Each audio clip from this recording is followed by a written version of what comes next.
All right, so this video is going to be for the homework hints for chapter 8. And I wanted to start here with some rationale as to like why we even need confidence intervals and give you some basis into kind of what we're doing here. So in the real world, what's going to probably happen is you're going to run an experiment or collect some data from an observational study, and then you'll find one of two things. You'll find a sample mean or a sample proportion. Like let's say we're taking a voting study. You go out, you get a preliminary poll, you find out the proportion of people that support or do not support a certain candidate, and then you from there can approximate what you think maybe like the rest of the county or the rest of the city or the rest of America, however big you are generalizing your results to.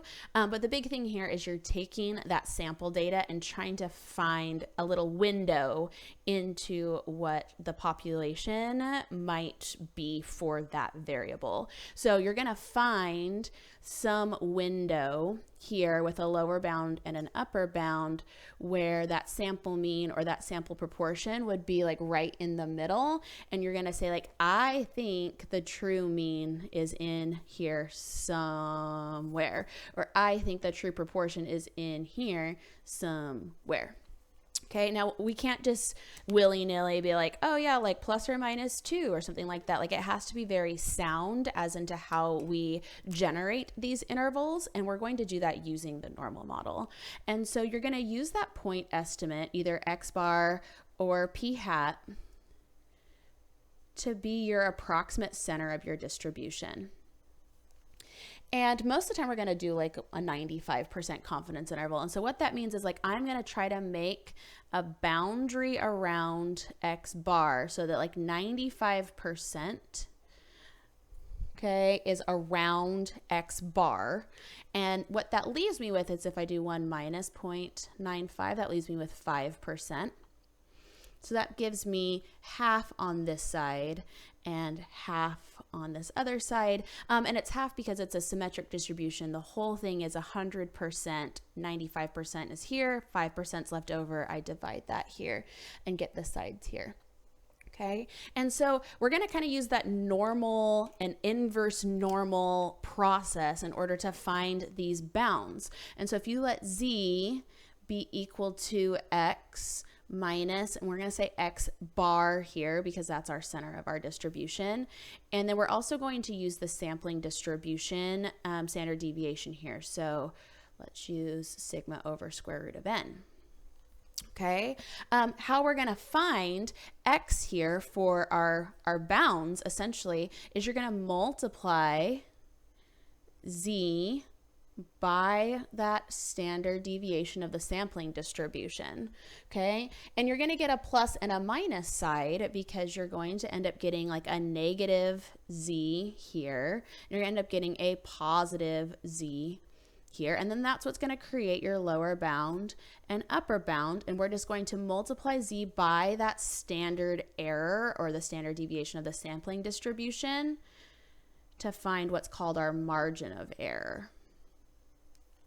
Okay, and then what you're going to end up doing with that margin of error is you're going to end up adding and subtracting it to x bar in order to figure out like what is that length to get me down to the lower bound. And so that length is going to be your error or your margin of error. So you're going to do x bar minus the error to get the lower bound. And then you're going to do x bar plus the error to get the upper bound. Like so. And again, your margin of error, your error for this is dependent on z times the standard deviation. If we're dealing with proportions, the only thing that's going to be different for the proportions equation, okay, is you're going to have z, you're going to have x minus p hat, and then the standard deviation here is going to be the sampling distribution, standard deviation.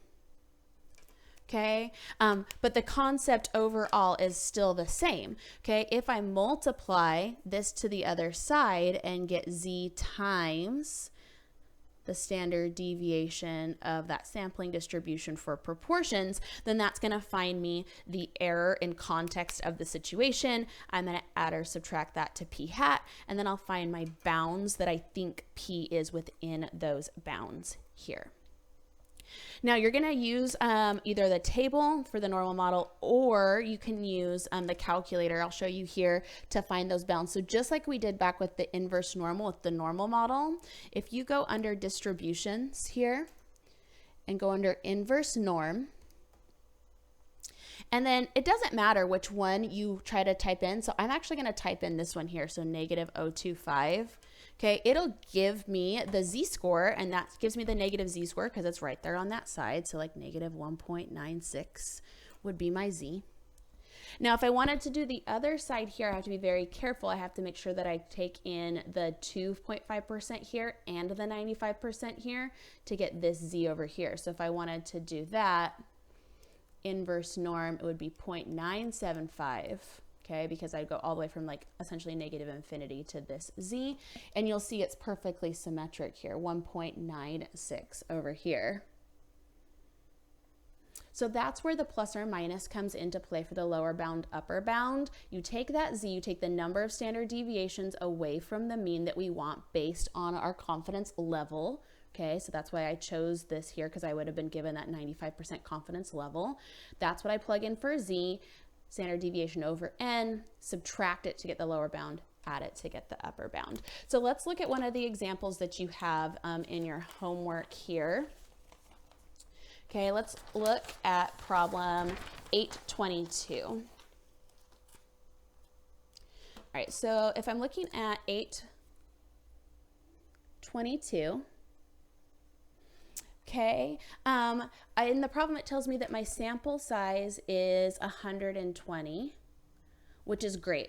With central limit theorem, I know since that's greater than or equal to 130, okay, a normal model is okay to use here. And sampling mean, it tells me was 1575. And then we know the population standard deviation in this problem is 215. And what that tells me is it is okay to use the z distribution to find this. In the next section, we'll talk about like, well, what if we don't know the population standard deviation? What do we do then? But if you know the population standard deviation, the regular z distribution table, inverse normal, is gonna be what you want here. And then in the problem, it wants us to find a 97% confidence interval. So let's think about all the pieces here and kind of sketch a little model for us. So I know that my sample mean, my center for my interval, is going to be at 15.75, and then I'm going to use the normal model to find for me that lower bound and that upper bound. Well, I need to know what is the associated z-score with 97% confidence level. But remember that 97% confidence level, that's in the middle here. So if I do 1 minus 0.97, that gives me 0.03, and then I need to divide that in half for each side. So each side would have 1.5% here. And that's going to help me find my z-score for that associated confidence level. So if I go into my inverse norm and I put in that confidence level, the z-score associated with that confidence level is negative 2.17. And I don't need to go back here. I should know based on symmetry that the positive z-score is 2.17. And so my lower bound and my upper bound need to be 2.17 standard deviations away from the sample mean. And so when I plug this in, if I want to find my lower and upper bound, I need to take that z-score and then multiply by the standard deviation over the square root of n, because I need to look at the sampling distribution for the sample mean here. That's why I'm going to use standard deviation over square root of n. If I were to plug this all in by hand, which you can do, and then I'll show you how to do that on your 84.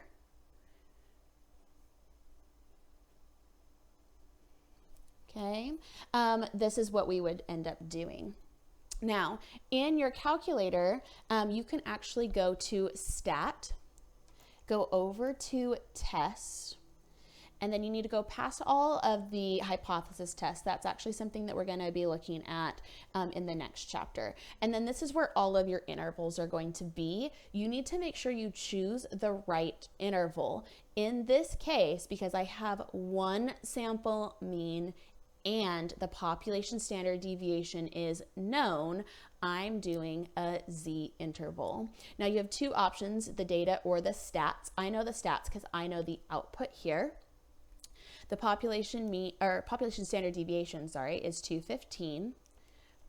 Sample mean, I'm getting confused here. Sample mean is 1575 and N is 120, and then I need to change my confidence level. So essentially this is a program that takes this equation's already programmed into it. You tell it all the pieces here, and then your calculator spits out like, here you go, here's your interval. So somewhere between 1532.4 and 1617.6 is where I think the population mean should be, okay? Somewhere in that range of data, or those range of values is what I think. I'm about 97% confident that the true mean is going to be in there. Now, if you wanted to do this more or less by hand, then you could calculate your margin of error. Okay, it's 42.6, and you could add and subtract 42.6 from either side of the mean, and you will see that you get the same answer here. Okay, now there's two ways that we can make our width of our interval smaller, and this is the second part of this question. If you want to decrease this piece right here, okay, you want to decrease the width of your interval, there are two things that we can control. One is you can make your z-score smaller, but when you do that, when you're making your z-score smaller or closer to 0, that's going to affect your confidence level. So to decrease the width would be the same as decreasing that margin of error. Okay, and you could do that by decreasing Z, but that will decrease your confidence. And so in context, that means like I have more likeliness that the mean is not in this interval that I think it should be. So you're more likely to be wrong if you decrease your confidence. You are less confident in your answer, okay? The other thing that we could do, and now N is in the bottom here, okay, is increase sample size, because thinking about fractions, if I increase this fraction, it will make the entire error equation smaller, because that's how fractions work. Anything in the denominator gets bigger, the whole thing gets smaller. And so that's actually going to be something that we would look at, is if we increase our sample size, okay, then that's going to make our margin of error smaller, which will make our estimate a little bit more accurate here. The other kind of question that we could ask you here is just like in 824. Okay, so 824, it gives you the confidence level, and it tells you the population standard deviation, and then it says, hey, tell me how big of a sample to choose so that my error is no more than 3. So I don't know what my sample size is here. I need to choose that so that I make my error 3 or less. So I'm not going to worry about the sample mean in this question. It doesn't even give it to you because you don't need it. All that you need in this question here is just that error piece. So like this was it for proportion, sorry. So this is it for means right here. That's all you're going to need in this. So let's go ahead and copy that down here. So error is equal to Z times standard deviation over the square root of N.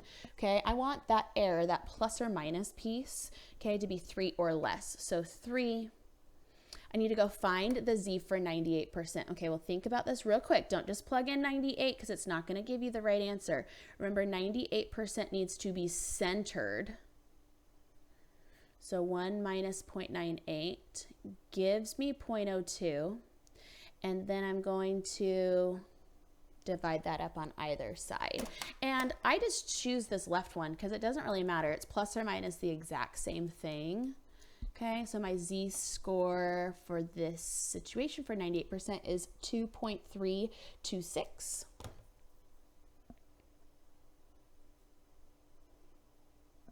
Times, and then 31 over the square root of n. Now, sometimes students are like, well, why didn't you put the minus there? Like this one says negative and you put a plus. In this case, z really has like an absolute value piece because error, you're gonna plus or minus, okay? And so that negative is gonna take into account when you try to find the lower bound. But to solve this for n, just use the absolute value here, okay? You just wanna use the absolute value of z. It's gonna just make solving for n nicer. Otherwise, you're going to get a negative n, and that's just really weird. The other thing that students kind of get here is they get here, and then they're like, now what? Okay. I'm going to pretend like this is a number, okay, over 1, because it is.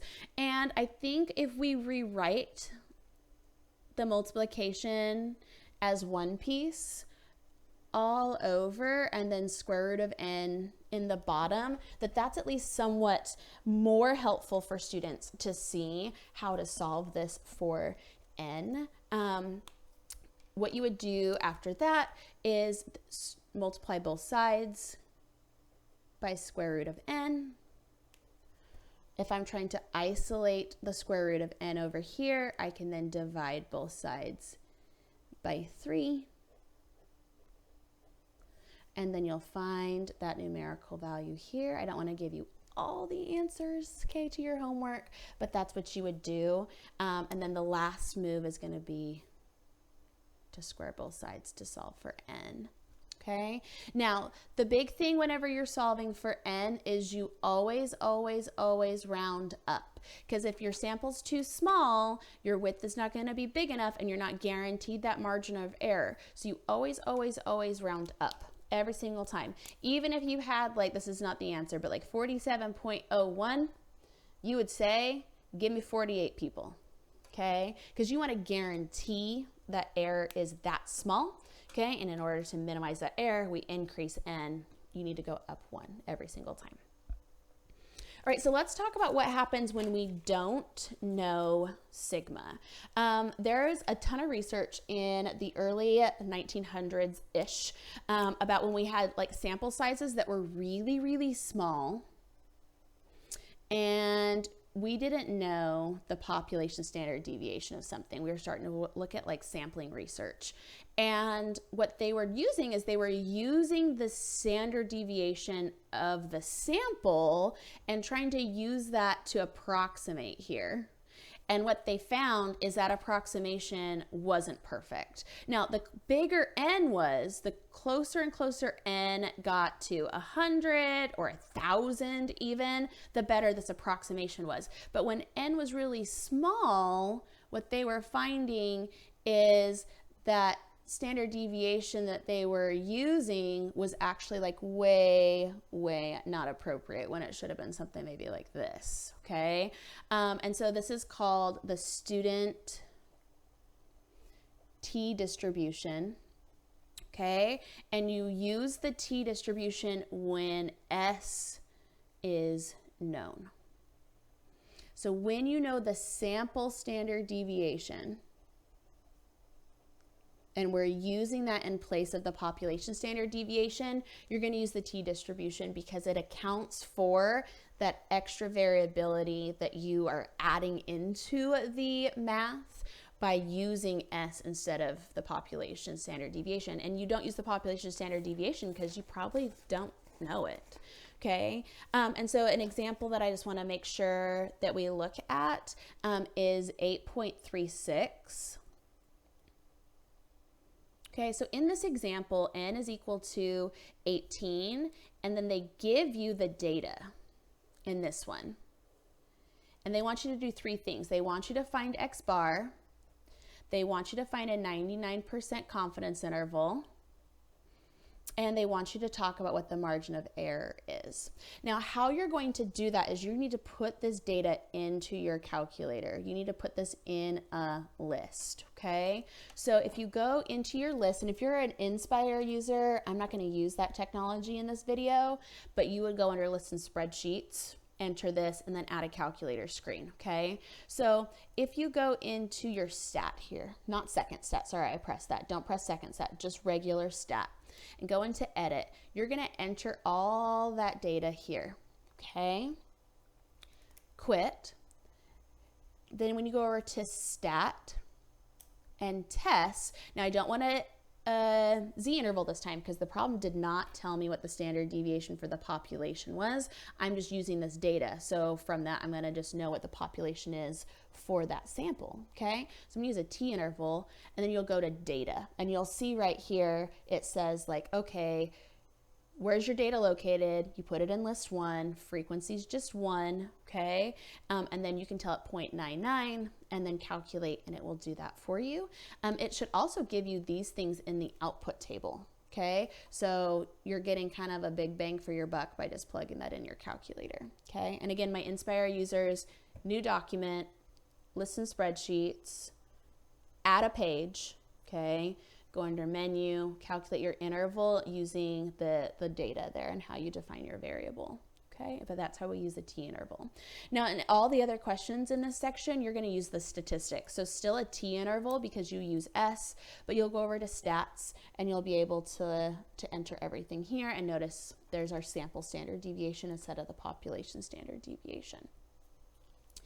All right, the last chunk of this video is going to be going over proportions. So one big thing to remember about proportions is you need, in order to use a normal model for proportions, you need NP hat and NQ hat to both be greater than or equal to 5.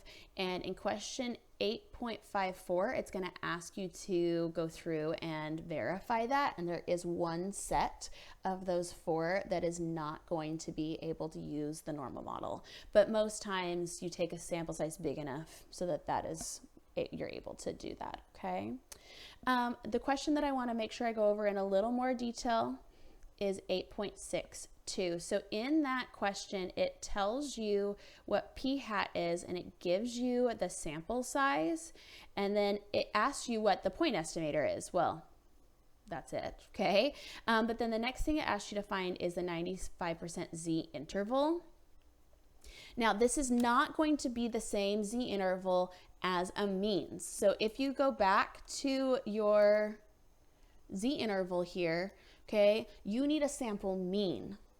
I don't have a sample mean, I have a sample proportion. This is a different type of problem that requires a different input. So if you go down, okay, to where you're looking at just the intervals here, you should see that there's 2 sample z interval and 2 sample t interval. If you had 2 means, we'd be looking at these here. But then there's 1 proportion z interval and a 2 proportion z interval. You're going to go into 1 proportion z interval here. But what it's asking you for is not p hat, it's asking you for x. And x would be the number of successes in that sample. So I need to go find that first, or otherwise I can't even use this. So if I take 0.21, well, here, I'm going to back this up a little bit. I know that 0.21 is equal to the number of people that responded whatever needed to respond. I forget what the problem said. Out of 1450, right? So if I want to find this for x, I'm going to multiply those 2 together. And I get that x must be, we'll say 305. And then let's just check. 305 divided by 1450 gives me 21%. Absolutely, that's gonna be it. So now let's go into here, stat, test, and go to 1 proportion z interval here.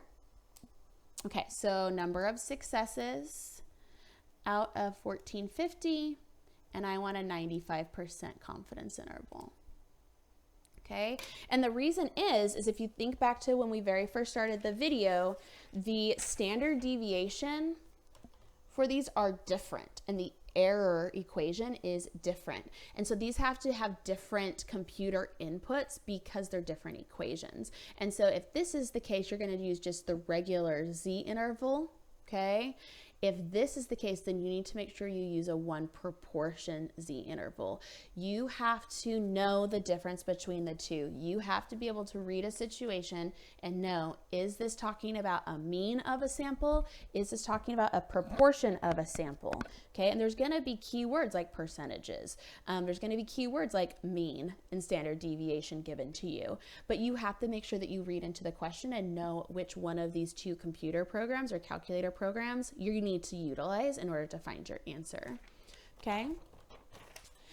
Last thing here, you will have to find n.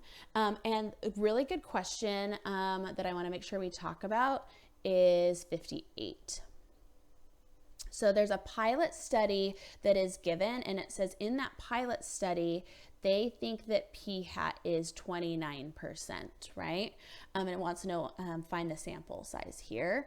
And I don't have in my notes the confidence level, but I have 2.576 here. Let me look at that.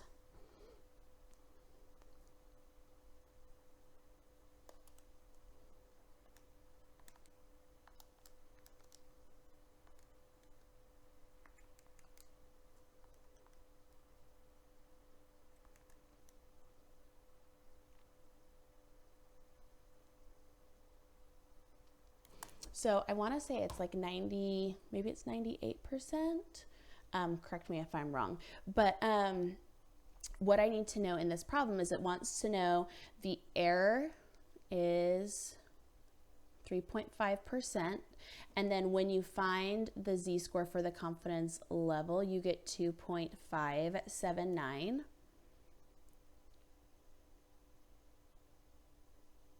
And then we're going to plug into our proportions equation and solve this for n. Now, important thing here, n is inside the square root. So in order to solve for this n, I'm actually going to divide by this term first. Then I'm going to square, and then I'm going to algebraically go through and solve this for n. But that is a little bit different than when you have means. But in part B, it says, hey, what's the most conservative? And I was like, well, what am I going to use here? Well, if your p hat is 50-50, okay, that's going to give you the most conservative measure, meaning like what is the sample size I would have to have.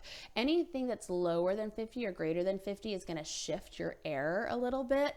And so you're going to use a p of 0.5 anytime you are unsure, like maybe we didn't even do a pilot study, but we're like, hey, how many people do I need to go survey for this, right?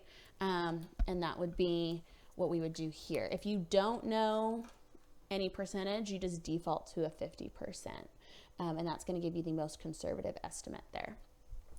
I hope that you found working through these problems helpful, and that is all for confidence intervals.